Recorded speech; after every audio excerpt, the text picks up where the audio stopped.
بسم الله الرحمن الرحيم بسم الله الرحمن الرحيم السلام عليكم ورحمة الله وبركاته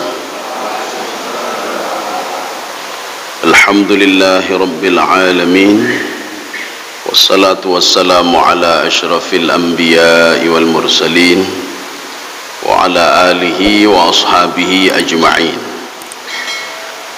رضيت بالله ربا وبالإسلام دينا وبمحمد نبيا ورسولا رب اشرح لي صدري ويسر لي أمري واحلل عقدة من لساني يفقه قولي اللهم اجعل جمعنا هذا جمعا مرحوما وتفرقنا من بعده تفرقا معصوما. Kaum muslimin dan muslimat sidang jamaah subuh yang dirahmati Allah, kita sudah memasuki hadis ke-7 dari Arba'in An-Nawawiyah. Jadi pada hadis ke-7, hadis ini diriwayatkan an Abi Ruqayyah, dari Abi Ruqayyah. Ini kunyah. Kunyah itu apa? Seorang itu biasanya dia mengambil nama anaknya. Tapi kebiasaan orang Arab biasanya nama anak laki-laki, an Abi Abdillah. Tetapi kalau dari perempuan tidak masalah juga, tidak apa-apa juga. Kemudian kunyah itu ada juga bukan dari anak, bukan dari nama orang, tetapi binatang ya. Contohnya an Abi Hurairah. Kenapa dinisbahkan kepada Abi Hurairah? Karena Abi Hurairah lazimathu al-hirrah. Jadi kucing itu selalu bersama beliau sehingga dipanggil Abi Hurairah. Jadi hadis ini dari Abi Ruqayyah, Tamim bin Aus Ad-Dari. Jadi dari suku apa namanya, Tamim ya. Tamim bin Aus Ad-Dari radhiyallahu anhu. Anna Nabiy sallallahu alaihi wasallam qala, Nabi Muhammad sallallahu alaihi wasallam bersabda, ad-dinun nasihah. Ya, ini kita kalau diterjemahkan, mungkin ada yang buat terjemahan, itu diterjemahkan agama itu adalah nasihat. Kiban agama nasihat ya, Pak. Kita jangan salah memahami agama nasihat berarti agama Islamnya nasihat. Kiban ya, Pak. Din itu dalam penjelasan syarah ini, din itu ada dua. Ada dinun amalun, artinya ada dinun jaza. Dinun amalun artinya perbuatan manusia. Dinun jaza artinya apa? Din itu maknanya jaza, balasan. Hari kebangkitan din namanya. Seorang diberikan pahala oleh Allah, diazab oleh Allah, din juga namanya. Ya, Pak. Bahkan di dalam tafsir itu, din itu bukan agama saja. Artinya apa? Din itu jangan salah paham kita, Pak. Din itu asyariah. Syariah itu din juga. Kemudian din itu maknanya as-sirat. Din itu juga maknanya al-ahkam asy-syar'iyyah, itu din, Pak. Tapi di sini dijelaskan din itu dua. Din itu adalah amalun dan jaza. Din dalam hadis ini maknanya din amalun, bukan din jaza. Maknanya apa? Ad-dinun nasihah. Perbuatan manusia itu adalah nasihah. Nasihat itu apa? Kita terbayang nasihat, Pak. Nasihat di bulan, ya nasihat terbayang, Pak. Bukan itu artinya, Pak. Di dalam kitab Sibawai, Imam Sibawai mengatakan, al-Arabu yastaghni 'anil lafzi, Pak. Orang Arabnya dia kaya dengan lafaz. Kalau kita mendengar lafaz nasihat, itu nasihat, menasihati orang lain. Sehingga maknanya keliru. Ya, Pak. Yang dimaksudkan nasihat di sini adalah tiga. Ikhlasun fil ibadah. Ikhlas dalam beribadah, itulah nasihat. Maksudnya apa? Semua amal ibadah ad-dinun nasihah. Maknanya apa? Semua amal ibadah itu harus ikhlas karena Allah. Itu makna dinun nasihah. Ya. Ini yang pertama. Kemudian yang kedua, an-nasihah juga maknanya iradatu jumlatul khair. Kebaikan, itu nasihat namanya. Maka nasihat tidak terbatas nujuk nasihat kelun tiat. Ya, bukan itu nasihat. Jadi jangan salah memahami, Pak. An-nasihah itu segala sesuatu hal yang baik-baik itu nasihat namanya. Sekarang mana yang kedua? Ad-dinun nasihah. Amal perbuatan manusia itu harus dalam koridor yang baik-baik. Ya, ini makna nasihat. Artinya apa? Apapun yang kita buat, apapun yang kita buat tidak boleh keluar dari yang baik-baik. Tidak boleh buat ini sama orang lain, tidak boleh menzalimi orang lain. Itulah namanya ad-dinun nasihah. Kedua. Kemudian yang ketiga, itu diterjemahkan nasihat itu al-huquq al-kathirah wajibatan kanat atau mustahabbah. Jadi hak manusia, hak yang banyak. Apa hak yang banyak itu? Apakah itu hak wajib atau hak sunnah? Ad-dinun nasihah, amal ibadah yang manusia lakukan itu adalah hak Allah Subhanahu wa taala. Apa hak Allah? Hak Allah untuk disembah. Ya, nih bayang. Itu makna ad-dinun nasihah. Jadi makanya nanti ditanya ad-dinun nasihah, untuk siapa kita bekerja? Untuk siapa kita ikhlas beribadah? Untuk siapa kita berbuat baik? Untuk siapa kewajiban kita lakukan? Berarti hak kan lawannya kewajiban, Pak. Kalau itu adalah hak Allah, berarti kewajiban kita. Ya. Jadi makanya kalau kita terjemahkan ad-dinun nasihah, agama itu adalah nasihat untuk siapa? Nasihat untuk Allah. Gimana nasihat untuk Allah, ya, Pak? Jadi makanya ad-dinun nasihah itu 3 pemahaman.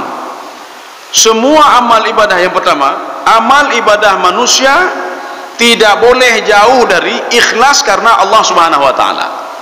Yang menyuhana ikhlas, maka tidak diberikan nilai ibadah itu. Ini seperti yang dikatakan oleh Ibnu Al-Arabi, Pak.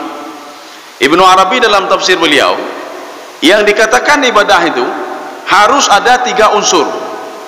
Yang pertama mujahadah, pengorbanan. Kalau tidak mengorbankan sesuatu, maka tidak dikatakan ibadah.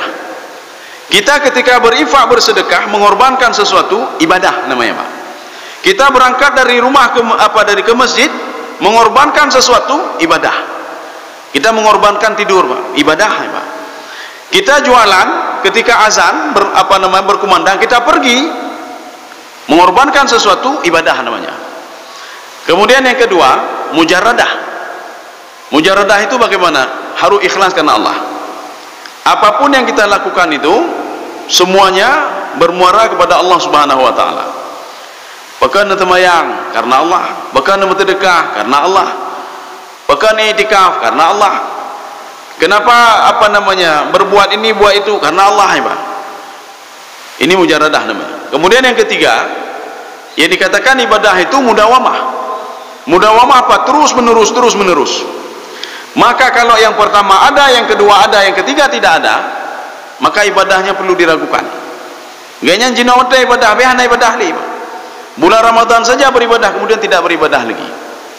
Inilah yang dinamakan dengan ad-dinun nasihah. Semua amal ibadah itu harus ikhlas karena Allah Subhanahu wa taala. Ini pemahaman yang pertama. Pemahaman yang kedua, ad-dinun nasihah. Nasihah di sini adalah setiap amal ibadah itu, setiap pekerjaan itu harus kebaikan-kebaikan semuanya, Pak. Ya. Ini nasihat itu maknanya apa? Kebaikan. Makanya amal-amal kita itu harus kebaikan. Tak pebut yang get-get, tak pebut yang ye. Nah, ini namanya ad-dinu an-nasihah yang kedua. Yang ketiga, ad-dinun nasihah, semua amal ibadah manusia adalah kewajiban dia kepada Allah atau mustahabun, ibadah sunnah yang tidak diwajibkan oleh Allah Subhanahu wa taala, dan semua itu adalah haknya Allah Subhanahu wa taala. Ya. Yang mana ad-dinun nasihah, Pak? Sekarang masalahnya, untuk apa itu? Untuk siapa kita lakukan? Untuk siapa ibadah itu? Untuk siapa kebaikan itu? Untuk siapa kewajiban yang kita lakukan? Apakah untuk simpulan-simpulan? Ini ada beberapa kategori, beberapa pembagiannya. Artinya nasihat kita itu amal ibadah kita untuk siapa? Keikhlasan kita untuk siapa? Kebaikan yang kita lakukan untuk siapa? Kemudian kewajiban yang kita lakukan untuk siapa?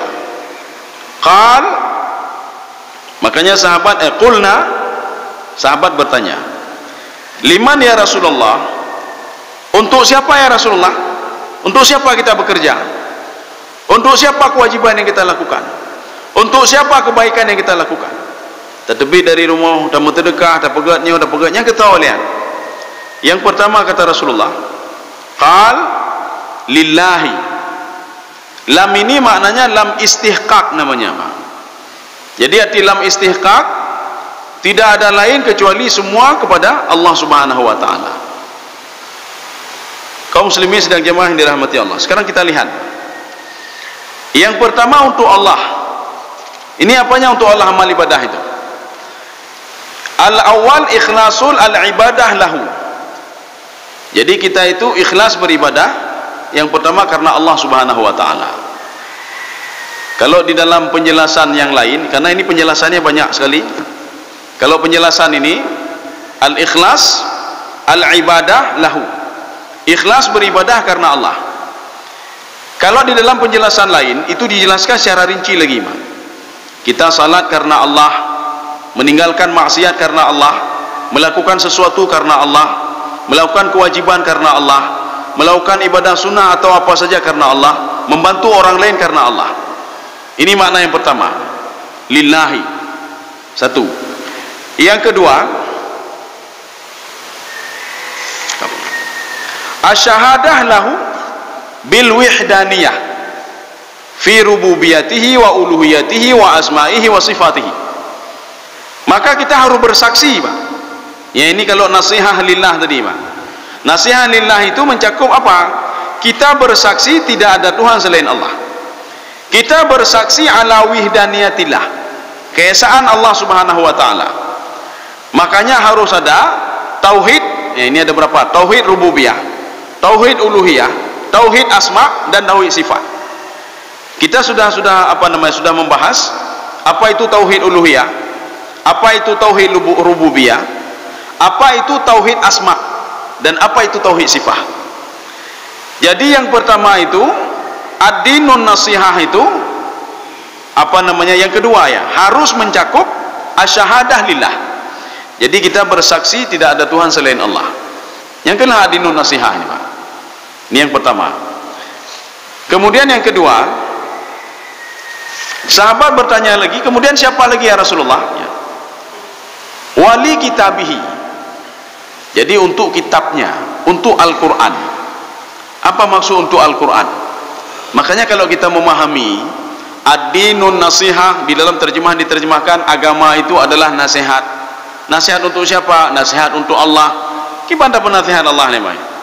Wali kitabihi, dan nasihat kepada kitabnya. Gimana nasihat kepada kitabnya? Maka yang dimaksudkan dengan beramal, ad-din itu amal. Karena nanti satu lagi ad-din itu jaza. Maliki yaumiddin. Allah Subhanahu wa taala yang menguasai hari kebangkitan. Jadi bukan diterjemahkan agama, kita tidak ada bahasa lain selain agama itu. Contoh seperti al-qalbu. Kalbu kita tidak ada bahasa lain kecuali hati, maknya hati. Padahal bukan hati, al-qalbu itu adalah jantung. Ya. Orang Arab pun kalbun itu jantung katanya, Pak. Cuma kita membahasakannya dengan bahasa hatinya, Pak. Hati sanubari dan bagainya. Padahal itu adalah kalbun, Pak. Kalbun itu jantung. Kaum muslimin sedang jemaah yang dirahmati Allah. Sekarang bagaimana wali kitabihi? Apa yang dimaksudkan dengannya? Maka kita terbayang terus kalau dikatakan ad-dinun nasihah, hanya heboh, Pak. Ad-dinun nasihah, amal itu harus ikhlas. Ya. Ad-dinun nasihah, amal itu harus yang baik-baik. Kalau yang jahat-jahat maka tidak diberikan pahala oleh Allah. Ad-dinun nasihah itu harus dimaknai amal ibadah kita itu adalah kewajiban yang kita lakukan kepada Allah, dan itu adalah hak Allah Subhanahu wa taala. Kita menyembah Allah kewajiban, dan itu adalah hak Allah. Inilah ad-dinun nasihah. Yang pertama tadi, Pak, lillahi. Sekarang yang kedua, wali kitabihi.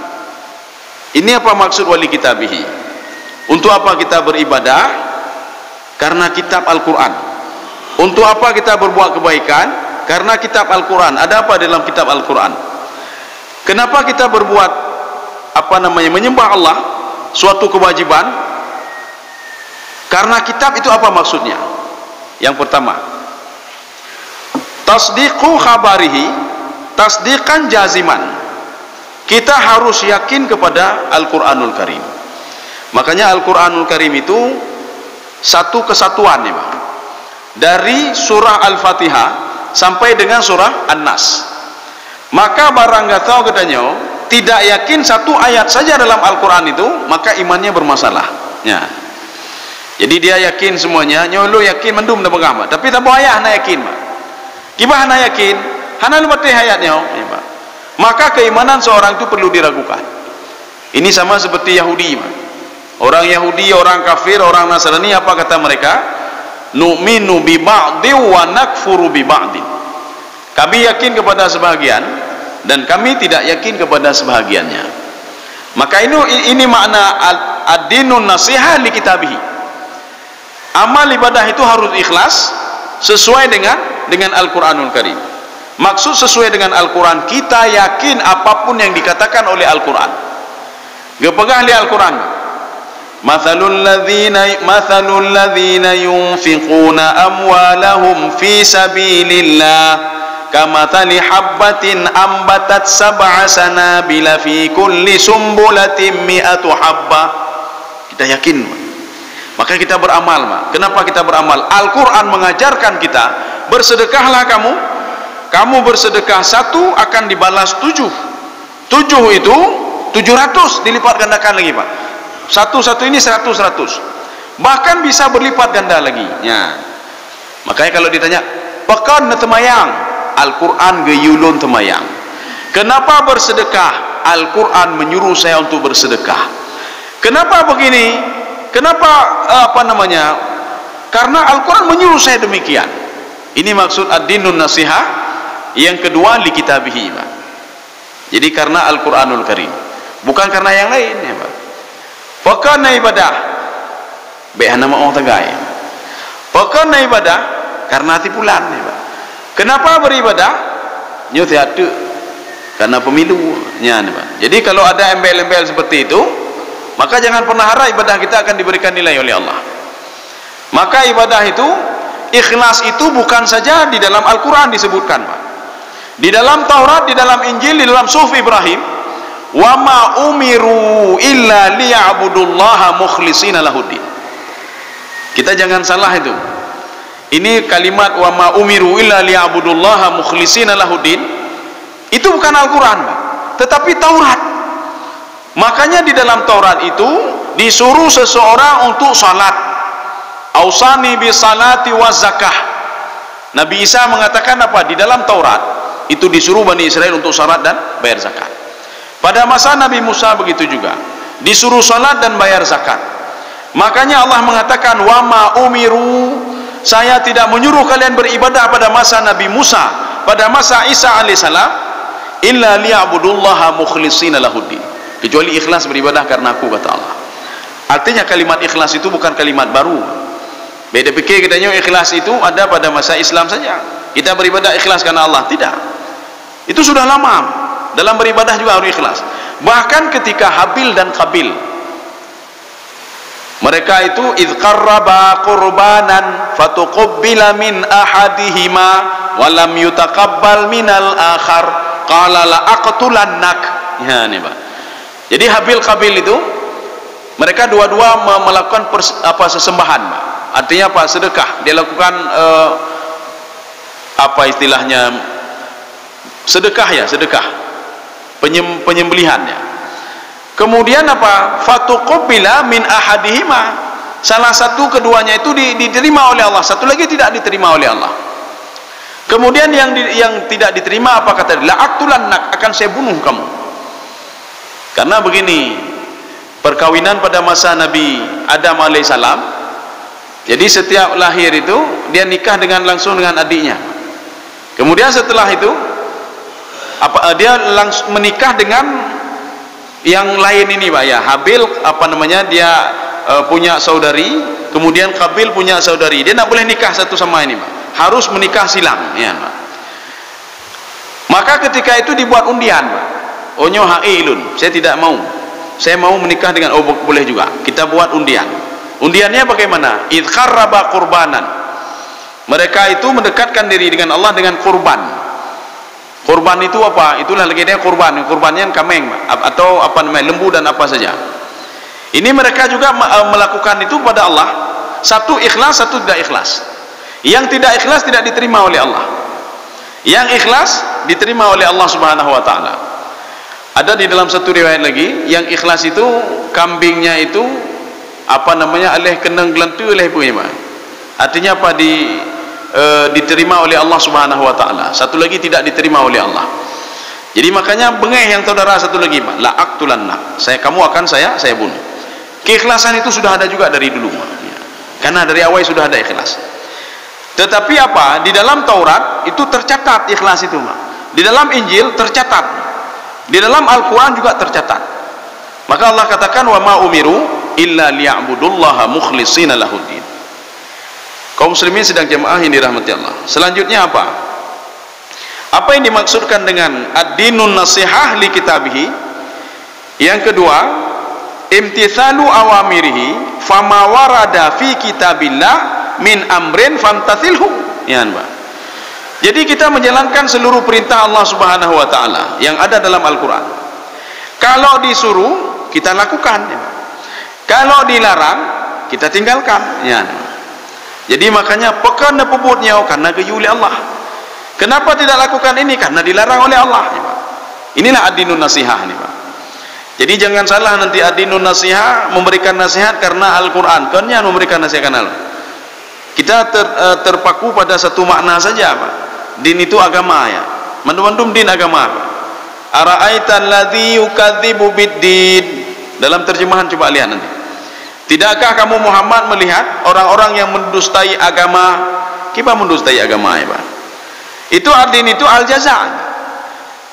Kamu mau tahu ya Muhammad, orang-orang yang tidak yakin kepada hari kebangkitan, ya.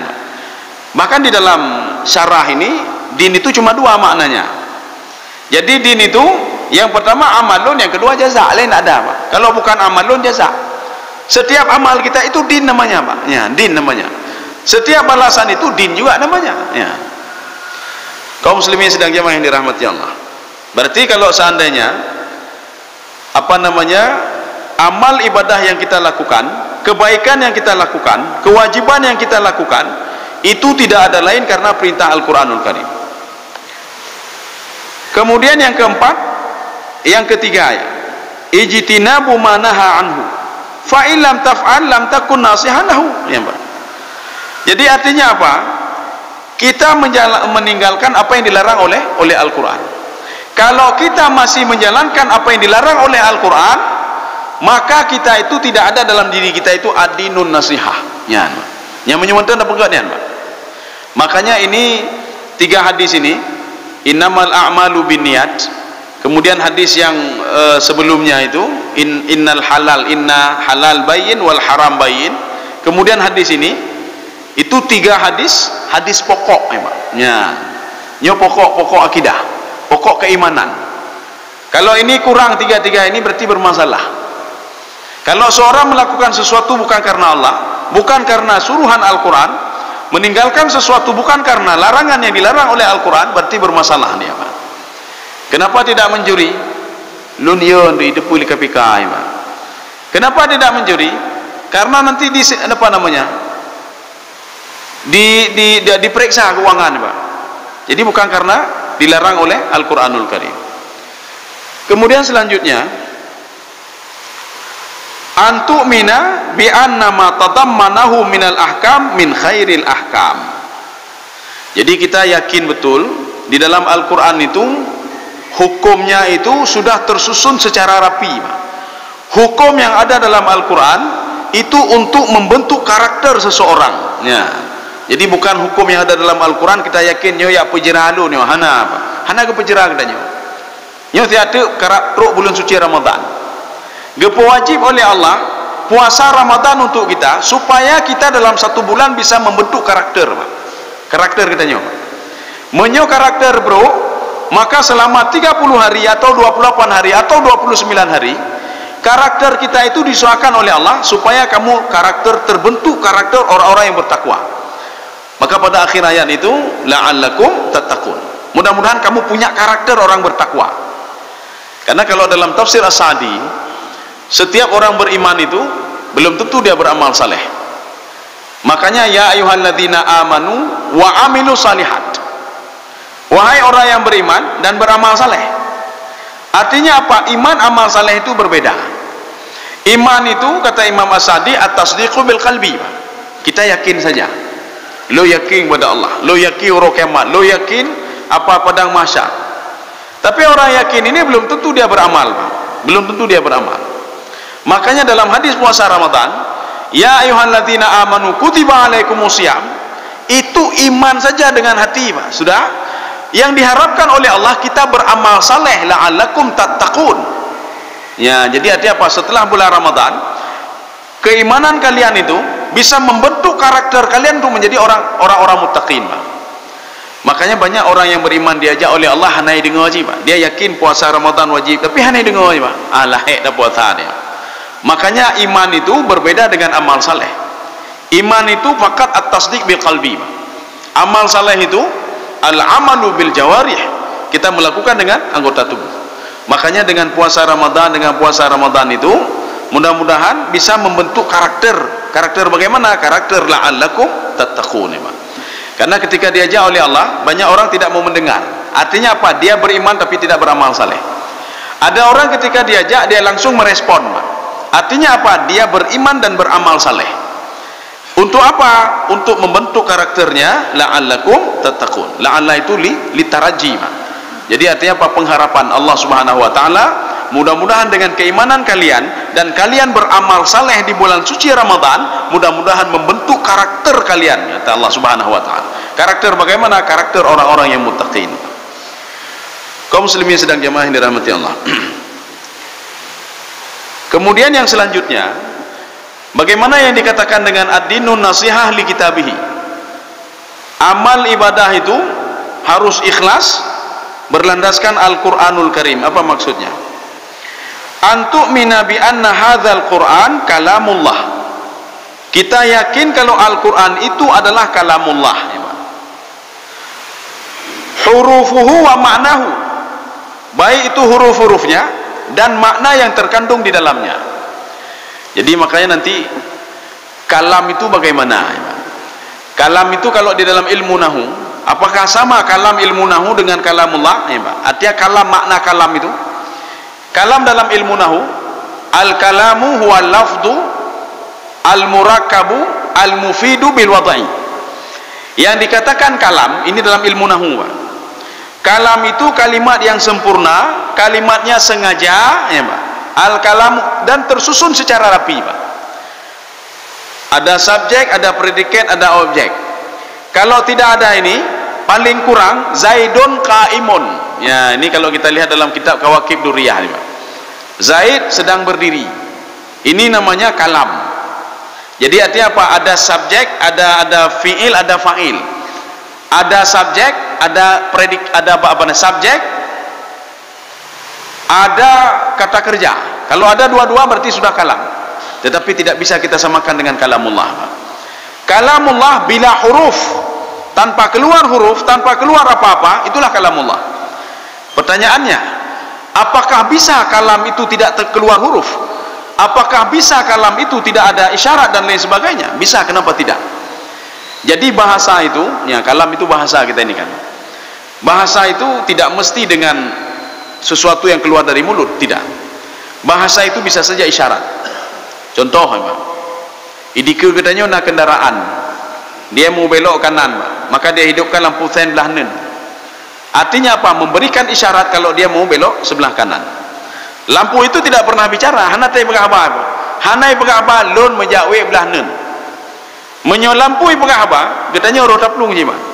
Kai berapa lampunya kau? Ketika lampu mu atrek, ibu kata tepu dia, oh nyo lampu atrek, dah tepu dia, Pak. Dan mobil itu tidak pernah ngomong dia, saya mau atrek, tidak pernah. Artinya apa? Mobil secara tidak langsung dia berdialog dengan kita, tapi bukan dengan bahasa suara, tapi bahasa isyarat. Nabi Musa alaihissalam ketika berdialog dengan Allah Subhanahu wa taala. Wa kallamallahu Musa taklima. Artinya apa? Kalam itu, dialog itu bukan berarti dengan bahasa saja, tidak. Bukan berarti dengan bahasa. Nanti ada yang bertanya, apakah Allah dengan bahasa apa Allah berdialog dengan Nabi Musa? Apakah dengan bahasa Arab atau isyarat dalam Arab? Tidak. Nabi Musa tidak paham bahasa Arab. Nabi Musa menggunakan bahasa Ibrani. Bahasa Arab itu dari Nabi Ismail alaihissalam. Makanya yang bahasa Arab asli itu dari mana? Kata Syuqi Dhaif dalam kitab beliau, awwalu man sakana fi Makkah wa takallama Arabiyyah.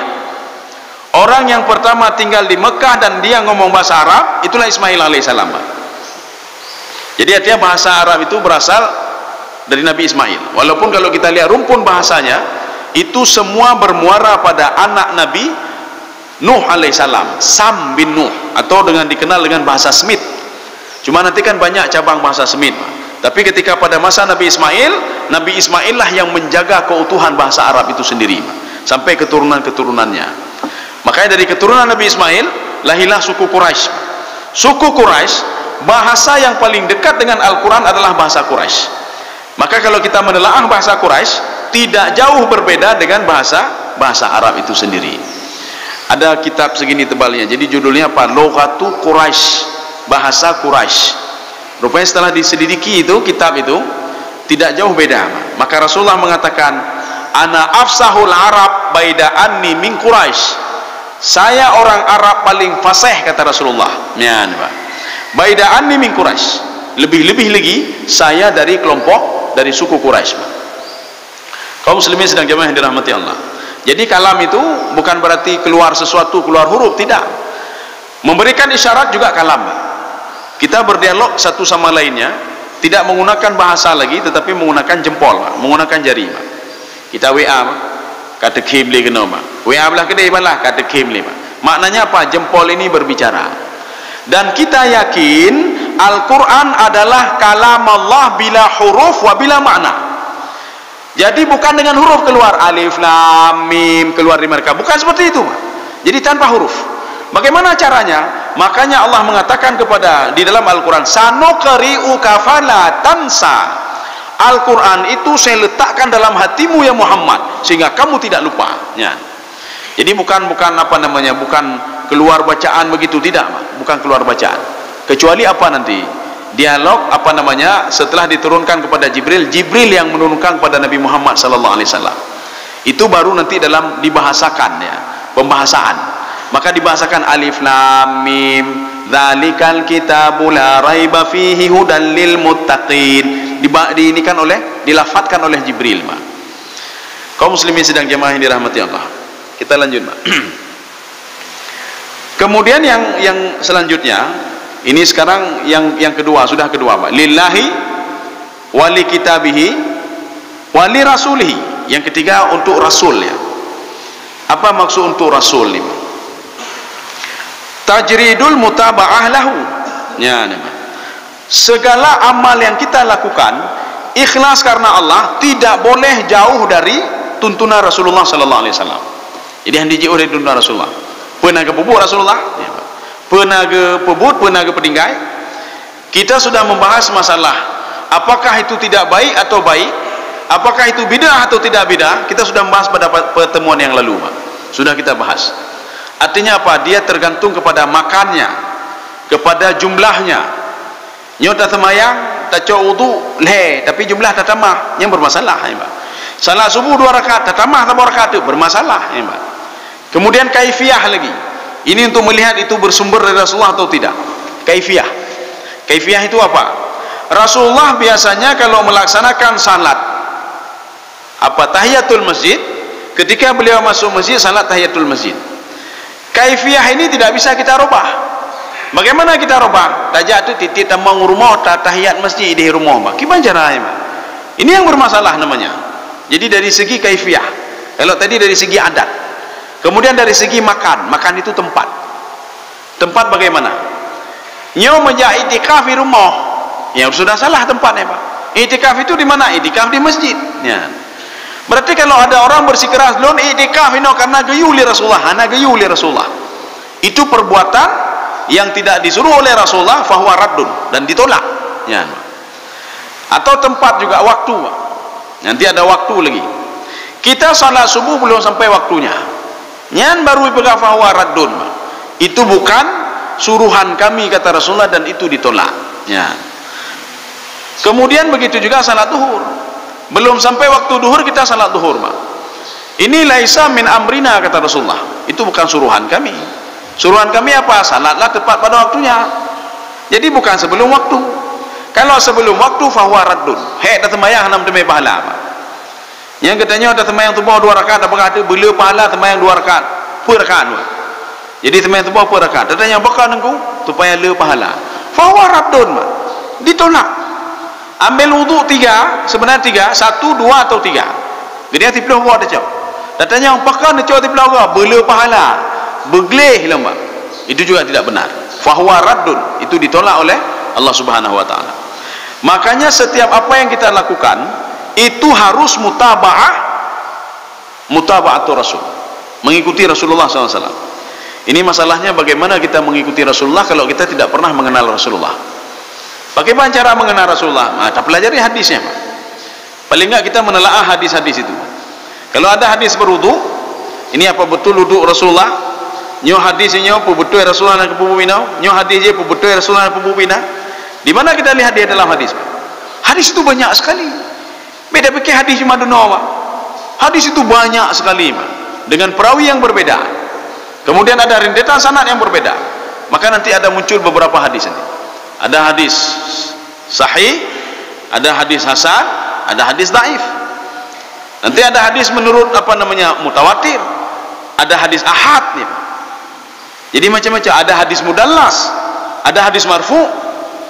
Katanya bantah dengan hadis dia pegang aja, dia punya hadis palsu. Kemudian ada hadis palsu juga.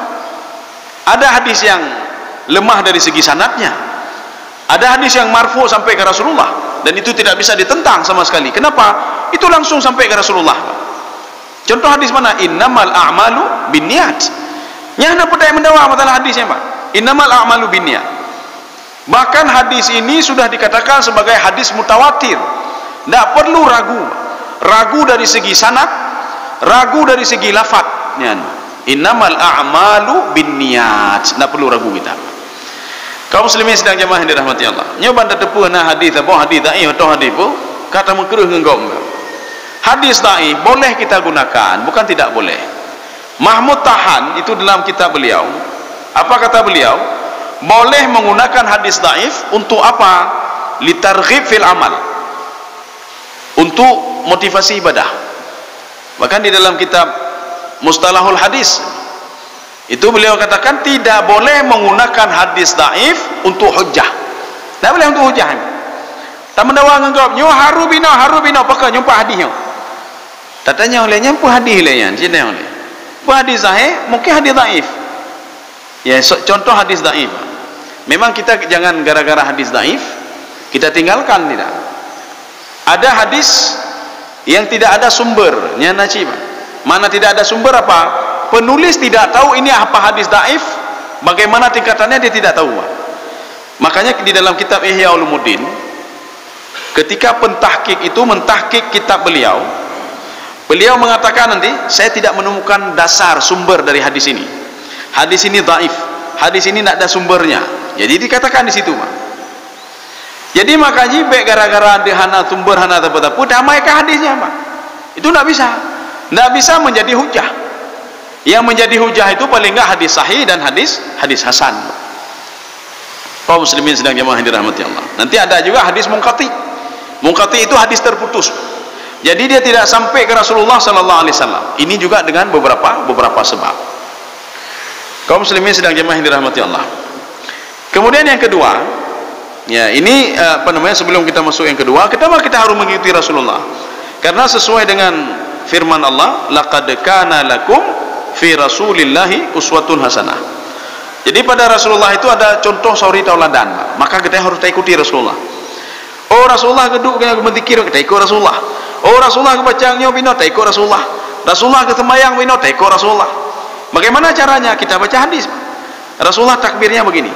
Rasulullah melakukan ini begini, Rasulullah duduk begini, Rasulullah duduk iftiras, Rasulullah duduk apa namanya. Harus kita baca hadis. Ya. Maka jangan mempertahankan prinsip. Nyo yang betul duk tahiyat akhir harus duk habis mendum duk. Nyan Pak. Ibegah sama kelompok tu, hana tahiyat. Duk yang betul binau. Pada dua-dua Pak. Dua-dua ada hadisnya. Bahkan Imam Asy-Syafi'i mengatakan, kalau saya itu duduknya iftiras, kata beliau. Iftirasnya apa? Iftirasnya habis mendum duduk Pak. Beda dengan tahiyat awal dengan tahiyat akhir. Kalau tahiyat awal itu tawarruk namanya. Tahiyat akhir iftiras. Imam Asy-Syafi'i mengatakan, saya lebih mengutamakan ufaddil al-iftiras. Duduk iftiras, tahiyat akhir. Tetapi kalau mau tawarruk boleh, tak ada masalah. Ya, Pak. Bahkan katanya waktu tak kalau urun tawarruk, tak kalau tabarah, nya bang kakak hana mau ahli, nya kak bid'ahnya Pak. Hana betul ya. Bahkan duduk lagi tahiyat akhir sama lagi tahiyat awal. Imam Syafi'i sendiri ngomong begitu. Kata Imam Syafi'i, kalau saya ufaddil, saya lebih senang duduk iftiras. Tapi kalau mau duduk itu boleh juga, kata beliau. Beliau tidak pernah mengatakan duduk seperti itu tidak sah salatnya. Bagaimana kita tidak sahkan salat orang lain, Pak? Tidak bisa. Itu yang mengetahui isi hati kita cuma Allah Subhanahu Wa Taala. Drone hanatah temaya, pandai pun hanatah temaya, ya, Pak. Kecuali yang zahir ya, yang zahir. Bagaimana yang zahir? Kita tidak tahu bagaimana cara membersihkan najis. Nah, najis pada tubuh. Bagaimana cara pembelih najis? Bagaimana cara apa namanya salat itu bagaimana? Hanya ada debu deh, Pak. Maka kalau tidak tahu itu, tidak tahu rukun, tidak tahu wajib yang mana rukun yang mana wajib, rukun kita tinggalkan, itu betul-betul sembahyang hanatah, Pak. Dan hanatah sembahyang apa? Bahkan tujuh kok tiga apa no? Rakaat pun bukan tiga tujuh. Ulang-ulang sembahyang. Nyan hana memadai dengan tujuh sahwi, Pak. Kenapa? Karena sujud itu rukun, ya, Pak. Sujud itu bukan wajib. Kalau tidak sujud, harus sujud dua kali. Kalau sujud satu kali, karena biasa na urun sujud tiga, ya, Pak. Allahu Akbar katanya. Nyawa tengah kepikiran, umat, bukan tiga apa dua gak? Tiga tak? Kebedah dalam Allahu Akbar kebedah, Pak. Ya. Ketika kebedah kayaknya harus ulang, ya, Pak. Harus ulang sujud. Bahkan Imam Asy-Syafi'i di dalam kitab beliau, apa kata beliau? Kalau ada seorang itu sujud belum sempurna anggotanya, ada je punya hana je, kecuali urus hana jara, Pak. Tiblah jara je. Atau hana dua-dua jara, Pak. Nya hanya dak pegah hana tah temai, dah hana tah temai, Pak. Bahkan dua jara hana mengkemat bak tanah, Pak. Kiban jara hana jara kaya, Pak. Jadi artinya kalau ini tidak lengket sama ini, anggota tujuh, Pak. Makanya Imam Syafi'i mengatakan ini hidung bagian daripada ini, Pak. Maka sama semuanya, Pak. Maka kata Imam Syafi'i, a'id as-sujud, ulangi sujudmu. Kenapa kakimu itu begini di belakang, Pak? Tidak begini, Pak. Ya. Maka kalau kaki begini, a'id as-sujud, kata Imam Syafi'i, ulangi sujudmu. Rugi kamu salat. Salat kamu tidak diterima, Pak. Rugi salat, Pak. Karena dalam salat kan ada SOP ya, Pak. Standar operasionalnya. Makanya dalam buat SIM ada standarnya juga. Harus nanyo, hana terima. Lanjut. Ya, Pak. Pegat akte binaji harus ada saksi, harus. Kalau nak ada, hana pegat. Salat begitu juga. Kalau rukun tidak sempurna, maka bermasalah. Ya, lagi lun ulang-ulang berdua-dua, Pak. Kalau seorang yang duduk di kursi, Pak, takbiratul ihram itu berdiri itu rukun, Pak. Berdiri rukun. Maka berdiri dulu. Allahu Akbar. Dan gila, Pak. Setelah itu enggak sanggup baru duduk, Pak. Baru duduk. Ya, Pak. Jadi enggak boleh langsung duduk. Allahu Akbar. Kapan kita berdiri, Pak? Kita tidak berdiri, Pak. Jadi bermasalah nanti di dalam salat kita. Kaum muslimin sedang jemaah yang dirahmati Allah. Ini waktu ada 2 menit lagi, kita lihat ada 2 lagi, Pak. Oh, ya. Kita baca dua saja lagi, 2 saja. Yang kedua, al-imanu bi annahu Rasulullah haqqan lam yakdzib. Lam yakdzib wa lam yukdzab. Fa huwa Rasulullah shadiqun masduq. Kita harus yakin kalau Rasulullah itu tidak pernah bohong, Pak. Tidak pernah bohong Rasulullah. Rasulullah itu betul. Bahkan orang kafir pun, Yahudi pun mengakui kalau Rasulullah dari kecil tidak pernah bohong. Hantai itu mengen, Pak. Maka yang memberikan nama Al-Amin kepada Rasulullah itu adalah orang-orang kafir, Pak. Memanggil dia Al-Amin, Al-Amin. Kenapa bisa dipercaya? Ketika suku Arab itu bersengketa satu sama lainnya, yang menyelum begah suku Arab, tidak ada lain keturunan Ismail, Pak. Suku Arab itu bukan keturunan Nabi Isa, tidak. Keturunan Nabi Isa bukan suku Arab namanya. Keturunan Nabi Isa alaihissalam itu keturunan Bani Israel. Maka kalau disebutkan Bani Israel, disebutkan Ahlul Kitab, itu keturunan Nabi Isa. Kalau disebutkan suku Arab, hana lainnya keturunan Nabi Ismail. Maka menyuai pegah dua orang Yahudi. Makanya orang Yahudi hana pegah dua orang Arab. Kenapa? Karena dia bukan keturunan Arab. Yang keturunan Arab adalah Nabi Ismail alaihissalam. Maka Yahudi mengatakan kami Yahudi, kami Nasrani. Orang Arab pegah apa? Kami Arab memang. Arab artinya apa? Kami keturunan Nabi Ismail alaihissalam. Maka sembarangan pegah orang Arab. Le orang Arab. Keturunan Yahudi. Mana Yahudi Arab? Yahudi hana Arab. Nasrani pi hana Arab. Keturunan Nabi Ismail baru Arab namanya. Sudah. Kemudian yang terakhir, antu'mina bikulli ma akhbara bihi minal akhbar al-madiyah wal hadirah wal mustaqbal. Kita yakin omongan Rasulullah SAW, apakah omongan beliau tentang masa lalu, cerita kepada sahabatnya, wahai sahabatku, dulu pernah terjadi ini, dulu pernah terjadi ini. Seperti Rasulullah katakan, Pak, yang membuat hancur umatku itu apa? Yang membuat hancur umat terdahulu apa, kata Rasulullah? Akibat mereka itu diberikan harta yang banyak oleh Allah. Dengan harta itu mereka saling menumpahkan darah satu sama lainnya. Seorang suami hanapah ngen lintuh hanapah ngen suami istri itu gara-gara harta. Suami membunuh istrinya gara-gara harta. Istri membunuh suami gara-gara harta. Seorang ayah membunuh anak gara-gara harta. Anak membunuh ayah juga gara-gara harta. Ini cerita Rasulullah tentang masa lalu. Maka Rasulullah mengatakan, saya tidak takut kalau kalian fakir. Yang lebih saya takutkan, kalian diberikan harta yang banyak seperti orang dulu. Yang cerita masa lalu. Cerita masa depan, bagaimana masa depan? Inna a'tainakal kautsar. Kita nanti akan diberikan sebuah telaga Al-Kautsar. Masa depan, Pak. Harus dah yakin katanya, Pak. Ya. Karena kita yakin pada Al-Kautsar, maka bersedekahlah kita. Fasalli li rabbika wanhar. Salatlah kalau ingin dapat Al-Kautsar itu, Pak. Beryakin apa yang ke Nabi Muhammad, Pak. Wanhar, dan berkorbanlah. Maknanya apa? Urang hana semayang, urang hana mukorban, dia tidak akan dapat telaga Al-Kautsar. Jadi jangankan menikmati, melihat saja tidak bisa. Ya, telaga Al-Kautsar. Telaga Al-Kautsar itu untuk dapat, oh hana perlai lon telaga Al-Kautsar. Pakon, untuk dalam surga ada telaga dro dia. Ya, yang menyudah dalam surga atau apa. Yang kedua, telaga Al-Kautsar itu bukan di surga, ya, Pak. Telaga Al-Kautsar ketika seseorang itu sibuk dengan amal ibadahnya di padang mahsyar dengan berbagai kesusahan-kesusahan, orang ini sambil menunggu keputusan Allah, mereka menunggu di telaga Al-Kautsar. Kan luar biasa, ya, Pak.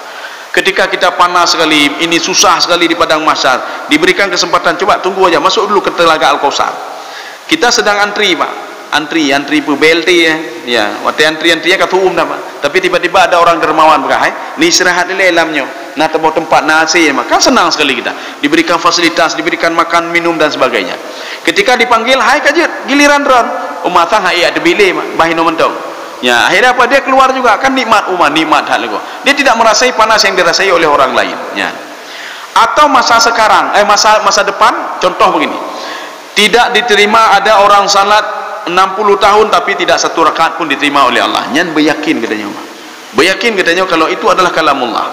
Maka segala amal sesuatu itu, keikhlasan itu, ibadah itu, kebaikan itu, kewajiban yang kita lakukan harus yakin terhadap apa yang dikatakan oleh Rasulullah SAW. Waktu pegah pekan nama kurban, lo yakin ke Rasulullah, ke pegah oleh Rasulullah akan dapat telaga Al-Kautsar. Saya yakin kepada apa yang dikatakan Rasulullah, kalau makin banyak harta makin tutah katanya, makin harta makin tutah. Kenapa? Karena kita ini egois kita itu muncul, Pak. Dan untuk menguasai harta itu ada, Pak. Dan kita akan terjadi sesuatu hal yang tidak diinginkan. Apakah membunuh ini enggak baik dengan tetangga dan baik gara-gara harta. Yang masa sekarang, ya hanya contoh, Pak. Kalian berwuduklah begini, ikutilah aku. Ya, sallu kama ra'aitumu yusalli. Ketika beliau ngomong dengan sahabat-sahabatnya, lihatlah saya. Kemudian Rasulullah mengatakan juga, ini begini, kalau kalian berbuat ini, lakukanlah seperti ini. Ya, jadi artinya apa? Masa lalu, masa depan dan masa sekarang kita harus yakin kalau itu berasal dari Rasulullah SAW. Dan kita juga harus paham tentang hadis, Pak. Bukan tidak di ini. Maka nanti kalau kita tidak paham tentang hadis, beli saja, Pak, kumpulan hadis-hadis sahih. Ya, nih, Pak. Ini lihat juga pengarangnya siapa? Hadis-hadis dhaif yang kumpul kayak hadis sahih. Ya. Saya rasa cukup sekian. Berarti baru 3, Pak. Lillahi wali kitabihi wali rasulihi. 2 lagi belum. Linnasi wali aimmatin ammatin nas. Itu belum 2 lagi. Insyaallah 2 lagi pada pertemuan selanjutnya. Mudah-mudahan ada manfaatnya bagi saya sendiri dan jemaah sekalian. Subhanakallah bihamdika asyhadu an la ilaha illa anta astaghfiruka wa atubu ilaik. Assalamualaikum warahmatullahi wabarakatuh.